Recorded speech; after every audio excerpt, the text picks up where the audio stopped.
Hello, this is Arnold. Welcome to my channel. So today we're going to look at COVID-19 opportunities. So just a little bit background information for everybody who experienced COVID-19 in one way or the other. Everybody has a different experience. For some people, their jobs went online. For some people lost their jobs. Some people were locked up in other countries and were not able to travel due to air travel not being possible.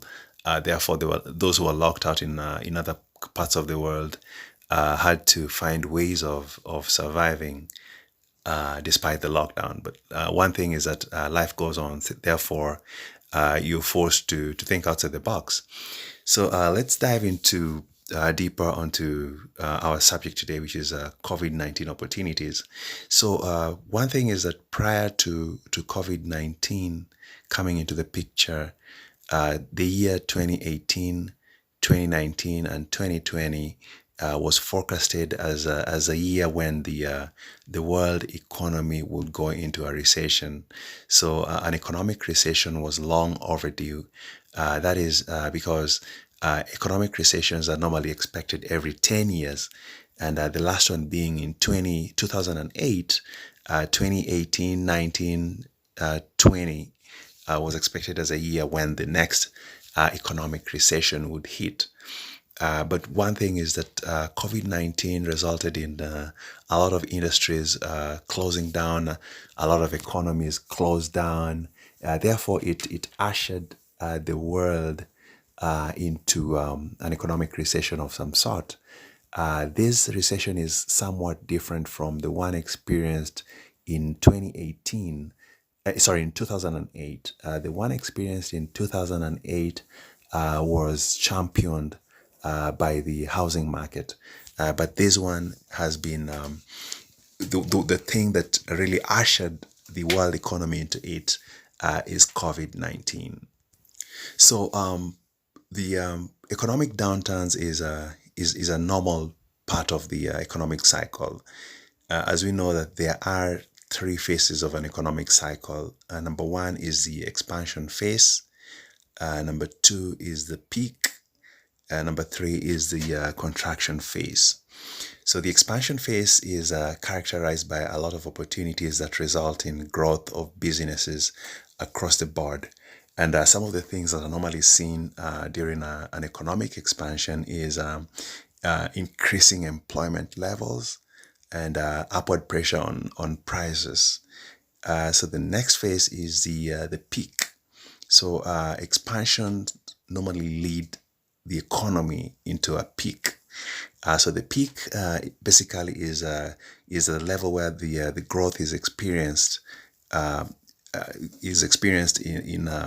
in great levels, and it's normally characterized by the economy producing a maximum allowable output, and the other thing is that the employment is at a phase where it's reached its maximum, and is now going down, starting to go down.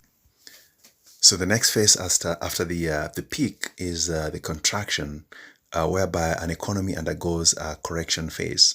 So this is some of the characteristics of a contraction phase of an economy is the growth level starts to slow down.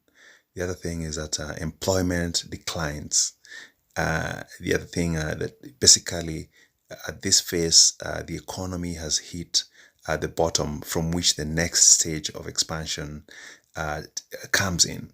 So after the contraction, then the process starts off again. The economy goes through an expansion, peak, and again contraction, and the cycle repeats itself repeats itself step by step.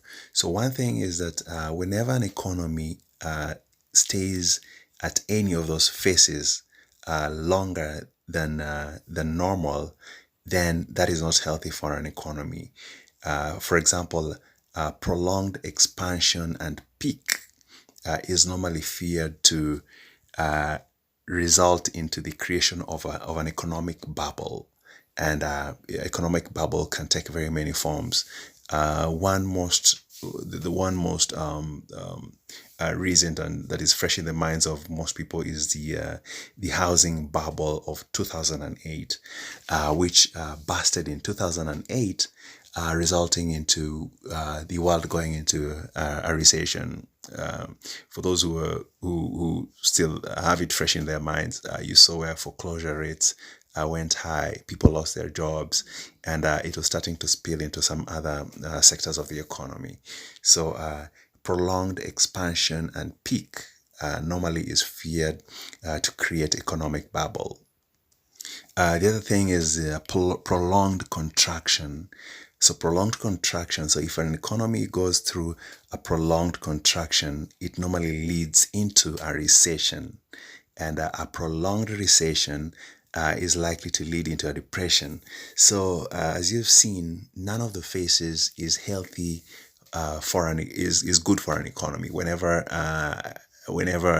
the economy stays in a certain phase for a long time, none of that is good for an economy. But one interesting thing is that whichever way things goes, it's an opportunity. There's an opportunity available. So whenever the economy goes through just the normal phases of expansion, peak, contraction, and it stays in any of those stages for a normal duration of time, it creates opportunities for other people. Whenever there's prolonged expansion, peak, or contraction, it creates opportunities for other people. So, what do I mean by this? So, this brings us to the next phase, which is the opportunities that COVID-19 has created. So, one thing that we've seen with COVID-19 is that most employers, I can guarantee you at this time, are thinking seriously about moving their operations from a brick and mortar uh, facility to online facility. That is something that they're considering highly with COVID-19 coming into the picture. The other thing is that with jobs and incomes being affected, foreclosures is likely to be on the rise. So home foreclosures is likely to be on the rise. So that would be an opportunity for others to buy the houses being foreclosed at cheaper rates. Uh, One way of doing that would be probably through keeping an eye on your county government website. You might see is how houses being sold on foreclosure, or keeping an eye out for auctions. You might see houses being sold on foreclosure. One thing is that whenever a bank is foreclosing on a property, uh, let me say that if the property is worth the loan, their main goal is to recover the amount owed on the loan. So you might end up with something that is really, really worth much, much more. But as a result of the foreclosure and the recession, you might get it at a pretty, pretty good price. The other thing is that let's move to the stock exchange. Just picking up from any of the markets. So stocks are at a discount at the moment. So it's a great opportunity to buy into that stock, that blue chip stock that you've always admired, uh, and whenever you wanted to get it, probably you've not been able to due to prices being high. But with what is going on right now, stocks are at a discount. The other thing is that other assets are being sold at a discount. People are looking to sell whatever they own in order to get money to be able to make it through what's going on at the moment. So there's a lot of assets that are being sold at a discount at this time. The other thing you've noticed is that most restaurants are closed. So probably this is the time that if you have interest in the restaurant business, there might be that mom and pop shop around the corner that normally has a good customer base. But due to what's going on right now, they might be considering to close and wind down operations and sell it out. So it might be an opportunity probably to get that restaurant, re-engineer it, and get going. One thing is that people still need to eat, but the restaurants, since the restaurants were not fashioned to cater for their customers in times like this, the customers are left locked at home and the restaurant is closed. So probably it's a time to re-engineer and get going. So the other thing that the COVID-19 has created is opportunity to build businesses related to essential services. Probably it's time to think outside the box. You've seen stories about people who have made it big just by producing hand sanitizers. You see people, masks are being sold left and right. You're able to see how probably in countries like the US, there was a shortage of masks, and for a while, masks were not anywhere to be seen. You saw the thing with toilet papers.